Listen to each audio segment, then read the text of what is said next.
Welcome back to Super Tuesday Recap. It is Chris and D-Palm here, and we are here to review, finally Legend of Tomorrow, because it's been off, I feel like it's been off for like 2 weeks.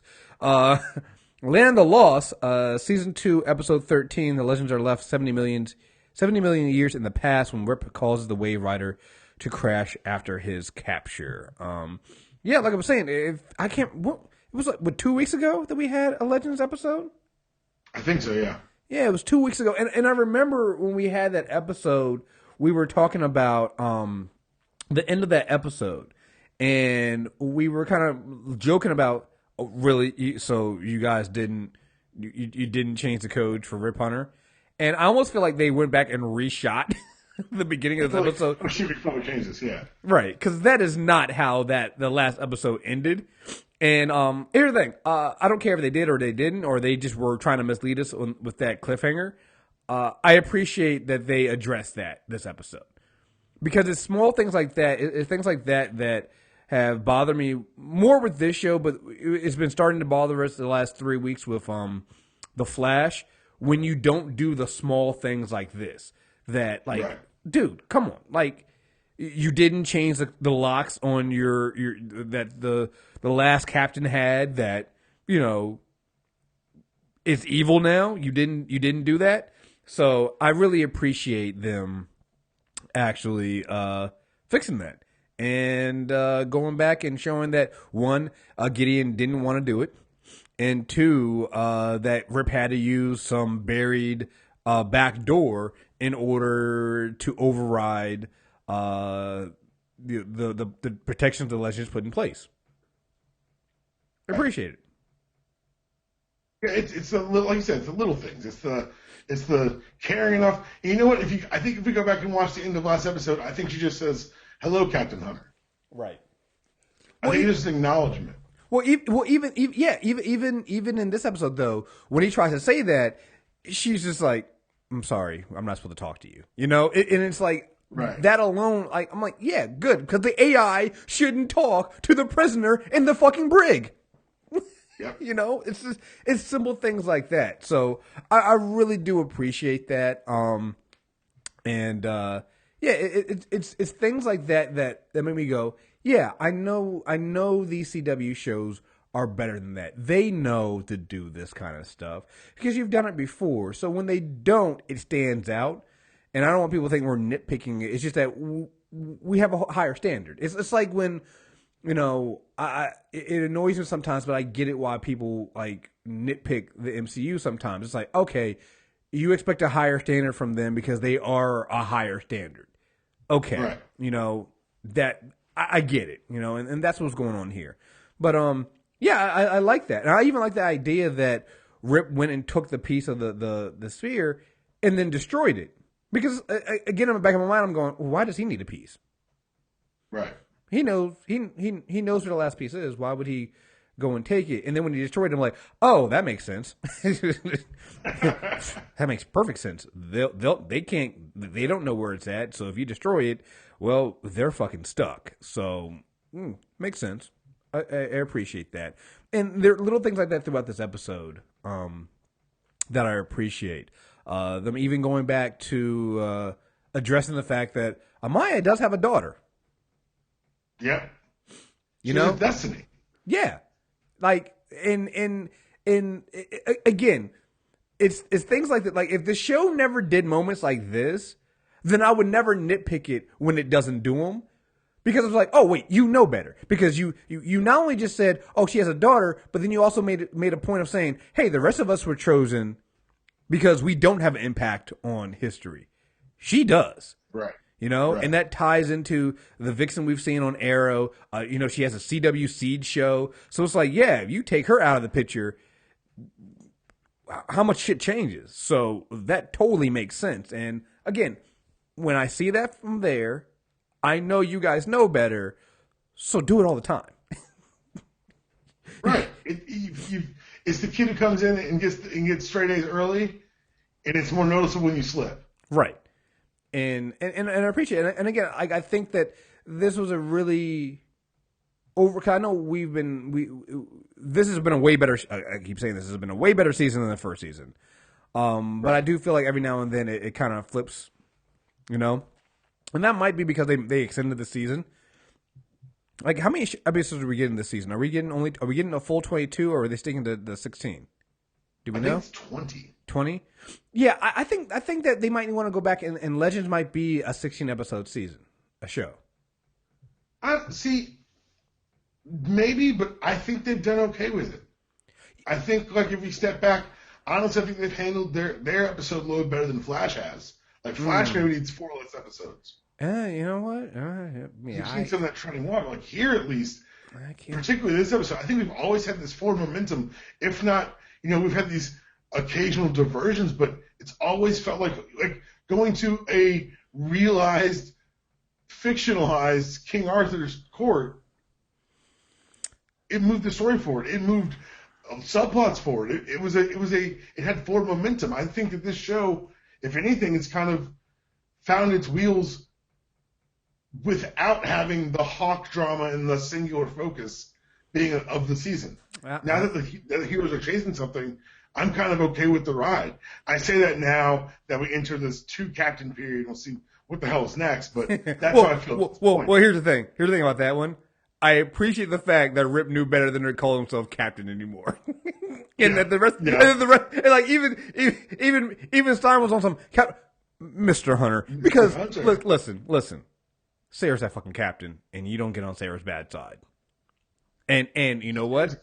And Jax is a co-captain. Just saying. Oh yeah. Just throwing it out there. Jax.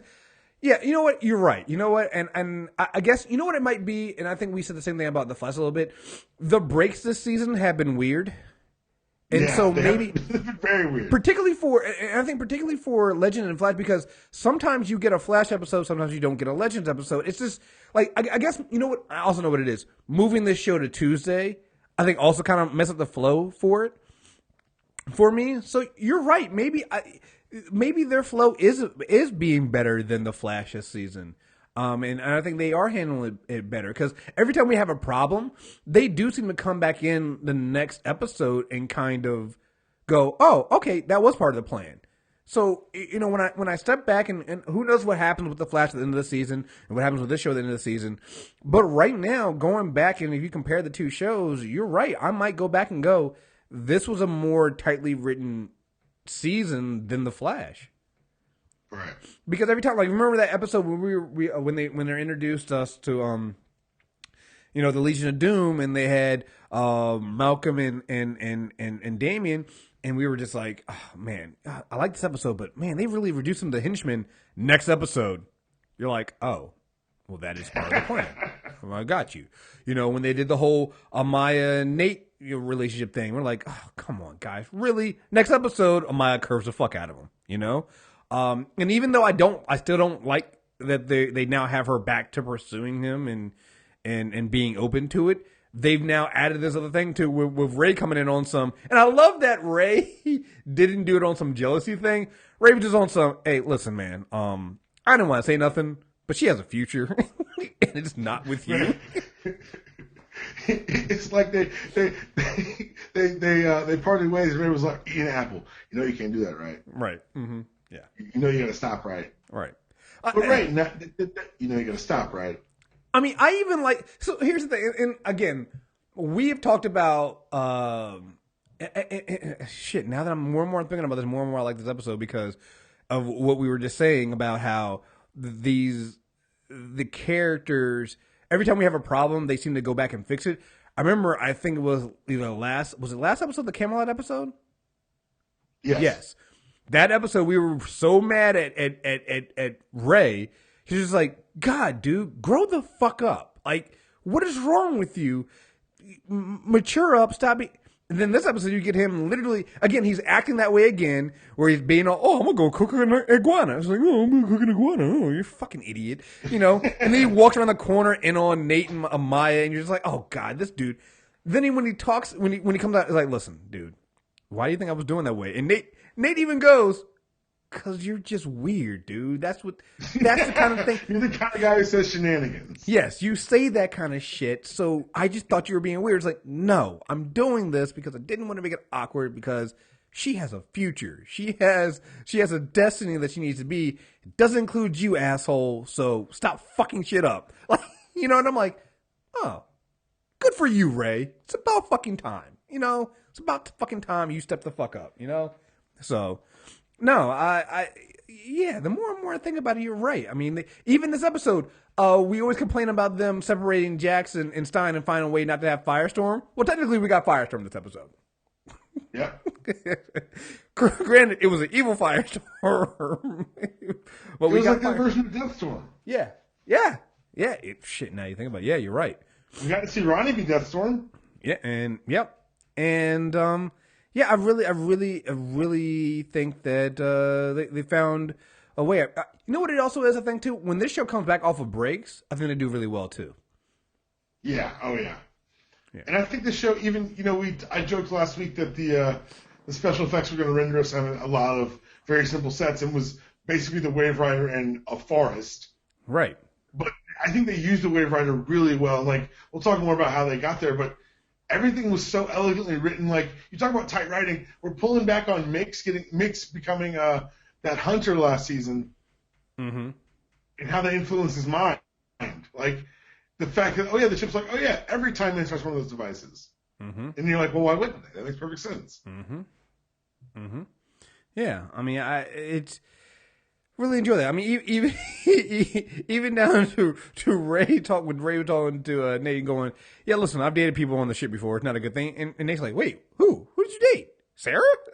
It's just like, I'm like, oh, that's right. You don't remember Hawk Dulles all in them. Oh, that's right.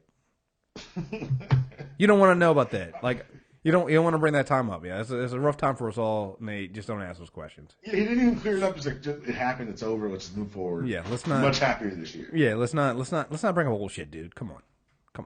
Let's not do that. Yeah, so I really enjoyed that.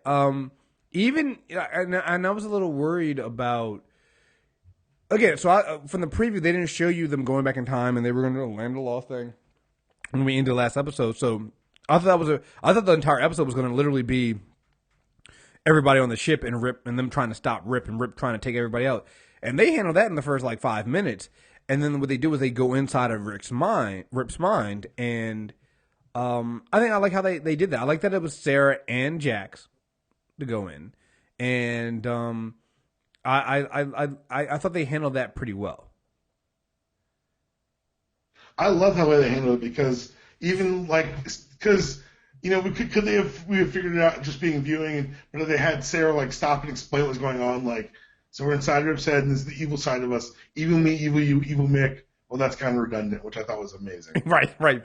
He was the only one that wasn't any really different, and I like that. Yeah. I think it goes back to Mick being, in our opinion, the center of the show. Mm-hmm. Even at the end when Rip's saying hi to everyone, and Mick says, I like you more when you're killing people. Some things have never changed. Mm-hmm. It's just, it's Mick. He's great. But, yeah, the scenes inside Rip's head were great. I think that the good shock of seeing Gideon, and that Thawne overlooked the AI and didn't think it needed to be corrupted. Right. I thought that was a great touch. Well, and again, it's little things like that in the writing that's like, oh, okay, good, you explained that. Because that would have been my question. Why didn't you take the AI out? Because you didn't think that was necessary. And it's such a simple answer. It's the AI. Mm-hmm. Yeah, and why would you think it would be a problem? And I would allow. You know what? I allow it. Yeah, I allow it. I agree with that one. Yeah, and the one thing I do, and I hope I think we will get this more in future episodes. I didn't feel cheated on. I just felt like it couldn't happen right there. I do want more conversation between Rip and Jax, because Jax is the one that was most affected, really, by. That's where I was. I was like, I don't know if Jackson did. I'm glad they didn't. I'm glad they let the moment happen to end the episode.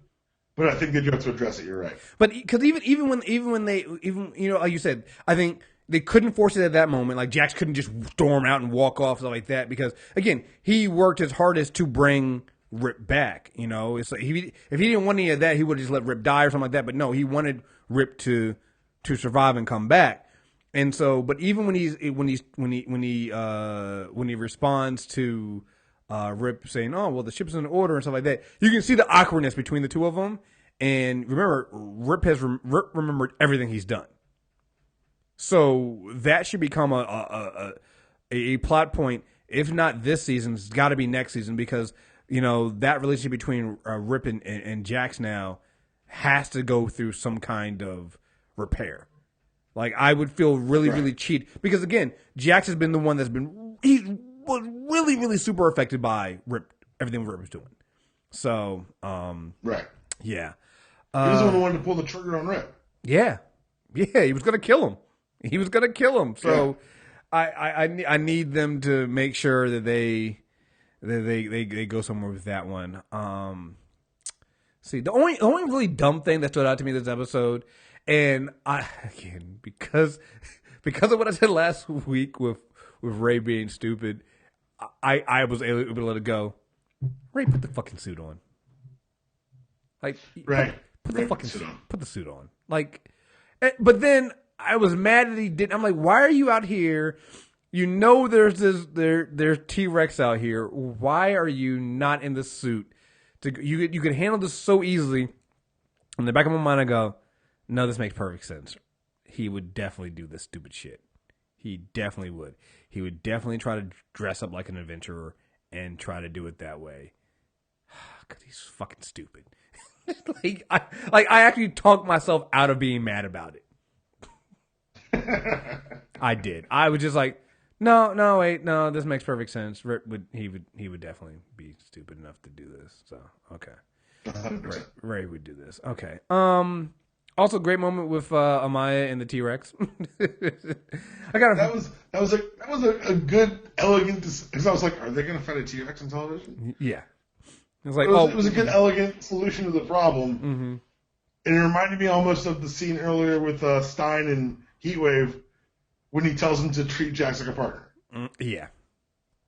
And it's something that's so simple and it's such an easy way to fix the problem, but it needed to be shown on the show. Like, I think it's really interesting that they chose the nonviolent approach with the T-Rex. So yeah, and maybe that goes to how we fix this thing with the spear, because changing history seems like a horrible problem. Right. It doesn't seem like someone. I don't think it's something you give up if you're stopped once. Like, you have to. Well, at some point, they're gonna have to talk down these villains. Right. Well, another thing too is, like, Rip has to. I mean, Thawne has to live, right? Because you need Thawne for the Flash, right? So, in some kind of way, Thawne has to. Reality has to change, right? I have no idea, and that's kind of why I'm really enjoying this. I'm the same way too. I'm like, I don't know where they go with this. I literally have no answer for how this works. Wouldn't that be something though, if the season of Legend of Tomorrow ends with Thawne finding a way to live, and on Flash Barry dies? Bruh. Reverse. The reverse of you in every way. Just saying, man. That would be some interesting stuff there. So, and again, like you said, the Stein Mick conversation, I really enjoyed that, because again, it was something that we were commenting on. I don't think it was last episode, but we've been commenting on before about Stein being stupid and not treating Jax like a partner, and they address that this episode. Like I said, it feels like when the show comes back off a break, they go, oh, okay, let's find all the criticisms on. Oh, we can do that. We can fix that. All right, we'll do that real quick. We'll throw a quick line in there, and that's all it takes. Like, these weren't huge things; they were just small character moments. And I think that the reason why this season is doing so much better than the first season, I think, is because those small character moments mean better. You can get these character moments between everybody on the cast. And you just couldn't do that with the Hawks, because you just didn't give a fuck about them. So, yeah. They have no chemistry with the cast, and I think we've got a really good lineup right now. Obviously, Amaya can't stay past this season. Mm-hmm. But I think that even her presence has just been really good for the entire show. Yeah, it's going to be sad to see her go, because, like you said, she's fit into this cast really, really well. As a series regular, and as being a member of the Wave Rider and the Legends, Yeah, it's gonna suck to see her go because yeah, that matters. So, anything else you got on this episode, man? No, man. I'm excited for what's next. I'm excited that we've got the entire crew back together. I'm going to be interested to see how the new dynamic works. Yeah. But I think we're in the end phase of the villain's plans, and this show does big well, and I'm excited to see how they do big with this. Yeah, I'm excited to see it with too. And if it's anything like the Flash when we saw Savitar and his upgrades, it's like I'm thinking, they say some of their best CGI stuff for the end of the season, and that would be great. And I'm looking forward to it. So, all right. Again, if you guys want to contact us, leave us a 5-star review on iTunes or Stitcher Radio. I don't think we had any new reviews for this one. Again, Super Tuesday recap for that. Also, you can email us at mtrailerreviews@movietrailerreviews.net. And, yeah, that's it, folks. Thank you guys very much for listening. Until next time, we're out of here. Peace.